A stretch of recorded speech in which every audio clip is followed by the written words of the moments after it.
Number 43 is yet another example of a first question in a passage not actually being about the entire passage, right? So if we've been practicing for a while, we would expect 43 to be one of those whole passage questions that we're supposed to save until the end. But also, if we've been practicing for a while, we might recognize that this is a very specific question. It's not asking about a main idea. It seems to be asking about a very narrow fact. And that means it's probably not about the whole passage. It probably means that it's about a line reference near the beginning that just isn't given to me. So I can find that line reference, and I'm going to use the chronology rule to try to do that because, as always, the questions are supposed to be in the order that they appear in the passage. So, for question 44, I have a line reference in 13 through 17.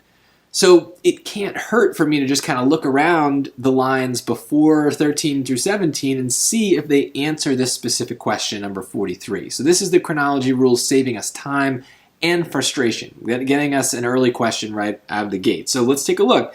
According to the passage, exposure to light allows seeds to, okay, well, let's look about anything that talks about exposure to light. So let's see. Many millennia before the invention of herbicides, farmers simply plowed their fields to control weeds. Even today, plowing can constitute a valuable part of an integrated weed management program. Although plowing kills standing weeds, farmers have long known that it often leads to the emergence of new weed seedlings in a few weeks. Ecologists have shown that a farmer's field can have 50,000 or more weed seeds per square meter buried beneath the soil surface. Plant physiologists have shown that seeds buried more than about 1 centimeter below the soil surface do not receive enough light to germinate.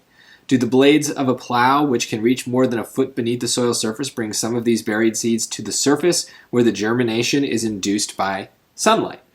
Okay, they're talking about light. So let's see. According to the passage, exposure to light allows seeds to begin to develop. That's exactly what they're saying. Germination is the seeds growing, and it's induced, it's caused by exposure to sunlight, or at least that's what they're asking. And it also says right here in line 12 and 13 that if they're more than a centimeter below the surface, they do not receive enough light to germinate. Now, germinate is a hard word, but we're clearly talking about the weeds growing, the seeds growing. It seems like there's a lot of context that makes us think that that word probably has something to do with growth, and that's exactly what it is. They don't talk about nutrients, they don't talk about temperatures, and maximum growth is way too strong. This is just a case where they come out and say the answer, and we're able to get it because of the chronology rule, which lets us look in the right place from the get-go. This is why the no reading strategy is awesome. This is why the chronology rule is awesome. This is why the SAT is more than just a reading test. There's certain rules, and if you follow them, you will find points in easy places, like we just did.